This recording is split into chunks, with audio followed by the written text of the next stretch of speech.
Scream is one of my favorite horror movies. Good kills and campy horror with a little bit of comedy and just that zany love for cinema and horror. It's excellent. I did not watch Scream 2 through 4. I mean, I saw Scream 2 once, but that was a long time ago. But I did get back into the franchise with 5 and 6, and I was really into it. Melissa Barrera was a really solid lead. It felt like she carried her role with a vengeance, and I wanted to see where they were going to go with her character. I thought Scream 6 especially was really impressive. The overall look of the film, the kills, the scares, they gave Ghostface a shotgun and it worked. And then we hit November 2023. Spyglass Media fired the actress from the Scream reboot after she posted to social media about the Israel-Gaza conflict, posts which they deemed were anti-Semitic. And seriously, big props to her for doing that, because the majority of actors that have actually taken a stand against Israel are actors who are cemented in Hollywood to the point where audiences want to see them. They will have a place there. Javier Bardem, Mark Ruffalo, they are not going anywhere. They might not get hired by certain studios, but not all studios. Barrera was still a fresh face in the industry. She could easily have been permanently blackballed from Hollywood, and it wouldn't have been like a massive hit on the industry as a whole. It would have just been a massive hit on her career. She did the right thing and spoke out against a wrong, which most of us as human beings should do. Because if most of us did that, then it would not be normal for someone like Barrera to get blackballed in the first place. Luckily, it seems like what happened with her was temporary, because just recently she had a show on Peacock with Simu Liu. She's gonna be acting in movies, but one of those movies is a shark movie with John Travolta. She has clearly been downgraded from where she was with Scream, and like with other movies like In the Heights. So that all brings us to today, where now Neve Campbell is returning to lead. Kevin Williamson, a writer on the original Scream, is directing. It seems like Scream is trying to turn back the clock to all of the OGs, not just having them support, but actually have them run the show. And this led to a lot of initial love for the first trailer. It garnered 11 million views in its first week. With Jenna Ortega also no longer attached, this franchise has become whitewashed. They replaced those two leads with McKenna Grace to step in as Sydney's daughter. It just does not feel like a good, comfortable look at all to be like, all right, out with the women of color, in with the white people. Like, that's just not a great transition. And sure, they are bringing in some of the supporting characters from Screams 5 and 6, but I would be shocked if they are still alive by the end of 7.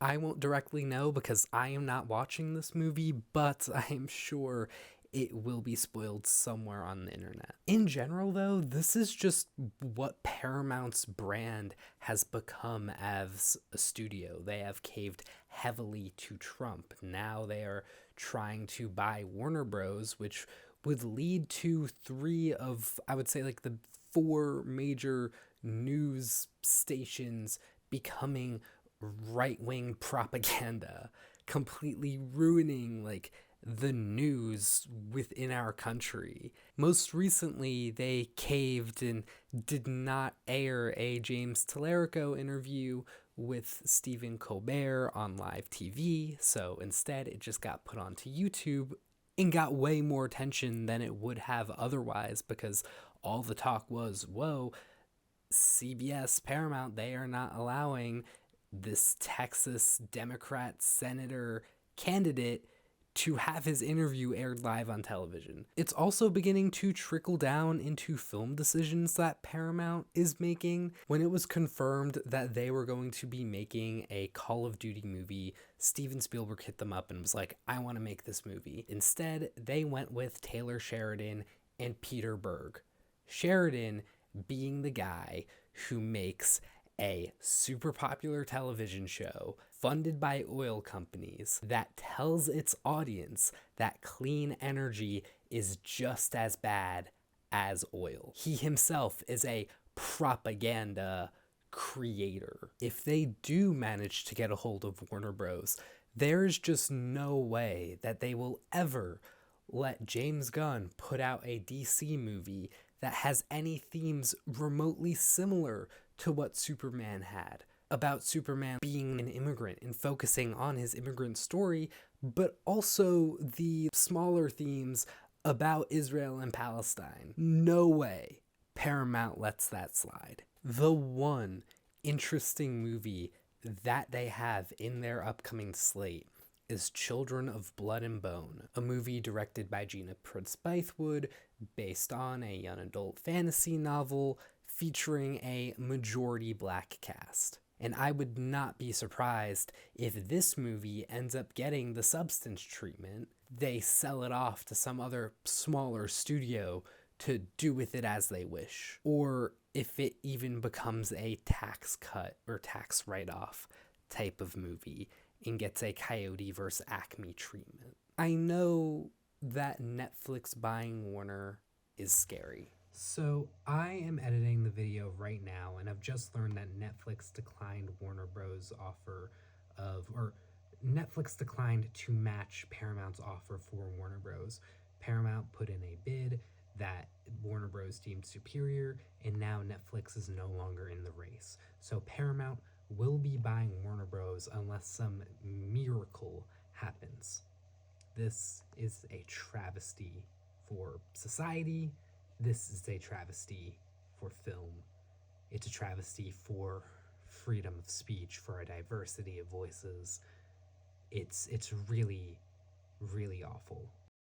Netflix has been killing theatrical for a while. The streaming model of film releases has now led to it seeming like it just might be impossible for movies to make as much money theatrically as they were in the 2010s and earlier. A lot of theaters might end up closing in the next decade as a result. But Netflix is making promises that they would keep Warner Bros. Movies releasing with the same model that they are currently releasing at, and I don't really see a reason why they wouldn't do that, because Warner movies are making so much money, despite the fact that a lot of them are pretty risky. One Battle After Another made more money than it should have. Same with Sinners, Weapons even. These are movies that are actually interesting and driven by auteur filmmakers, and Warner Bros. Is making them profitable. Why would Netflix not try